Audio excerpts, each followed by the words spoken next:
My name is Leilani Thatcher, a tour guide at the Library of Lost Things. This is the Doorstep Project, episode 39, Library.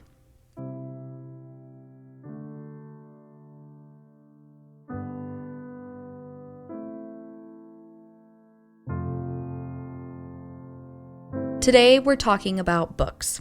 We are, after all, the Library of Lost Things, and we want to promote our actual museum. If you've ever been to our museum, you will know that we have a library full of obscure books. We have books out of print for years, books that were written and quickly forgotten, and, most importantly, books from visitors.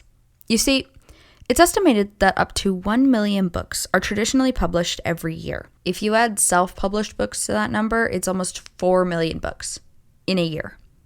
Can you imagine reading 4 million books? No one can. It's just not possible. It's a sad truth, but so many books are so quickly forgotten and buried after they're published.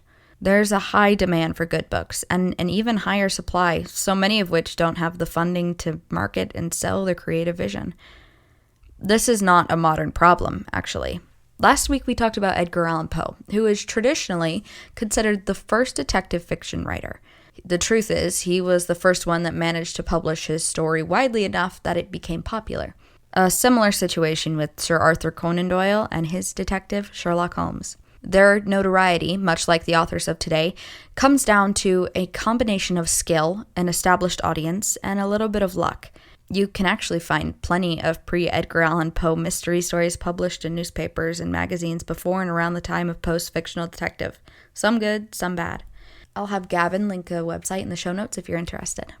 The point being, fast fiction has been around forever, but that doesn't mean that should be the standard for a reader or a writer. If you enjoy these types of books that you can read once and forget, then more power to you. But I prefer a story I can enjoy every time I pick it up, even years later. That's just my opinion. Some of my favorite books are self-published, self-marketed projects, and our library is full of them. There's a common misconception that the Library of Congress has every book ever published. The truth is that they receive copies of every copyrighted book, but they get rid of most of them. They don't have a space for all of the books. They only keep the important ones, whatever they deem as important. We have a similar but very different system here. We often collect books our tour guides and staff have read and enjoyed, but we also collect books from visitors. Some people recommend good books, books they love. Some people recommend their books. Here's our policy. If you send us a book or give us a book, at least one of us will read it. If we like it, we'll keep it, put it on our shelf for our visitors. It's mostly our receptionists that read them.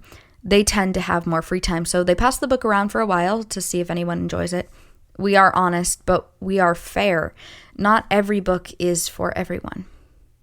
Your work, creative or otherwise, will not be appreciated by everyone. It may not even be fully appreciated by us, but we will always take a chance on you. And don't be offended if we don't keep your book on the shelves. We strive to keep a variety of books in stock here, but some books don't fit the library for one reason or another. Oftentimes, if we don't keep the book, we offer it as a free giveaway, donate it to a number of places, or simply send it back to the author for their use. With the rise of AI books and quick demand for creativity, we can't forget about the authors, poets, artists, teachers, and creators that inspired us in the first place. There are so many authors out there, me included, that have felt the pressure to create instant manufactured stories to sell. This is a reality we all have to face as creatives, and we must choose what to do with this new chapter of humanity. AI is a good tool. Very useful for various projects and ideas. There are many ways that it can improve humanity, but we must be careful on how we use AI in our lives. It should not be met with fear, rather curiosity, even a level of hope, but caution is necessary at this time, especially when it comes to social media and creative works. As for the Doorstep Project, we're going to keep creating organically, keep supporting human authors like our self-published and traditionally published heroes out there, and human artists like Amy or Ramen Doodles Cafe and Sketchy Fishy. If you'd like to come and take a look around our library, maybe find some books you wouldn't normally read, you can come by our museum. I love to take tour groups to the library. Maybe I'll see you there.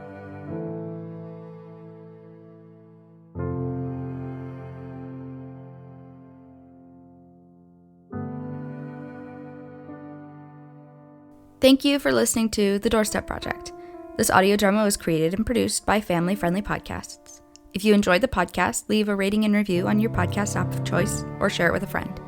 Leilani and the project will be back next week. Until then, write every day. One day, your story could be in a museum.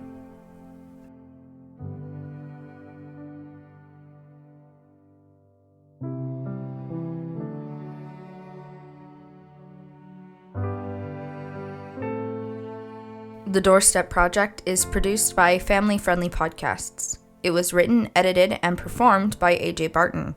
Sound effects for this podcast are provided by Zapsplat. Music used in this podcast includes Reawakening by Kevin McLeod, licensed under the Creative Commons Attribution 4.0 license. You can learn more at his website, incompetech.com, or at creativecommons.org. Both music and sound effects have been changed and edited by AJ Barton. Links for websites, information, and contact can be found in the description of the episode.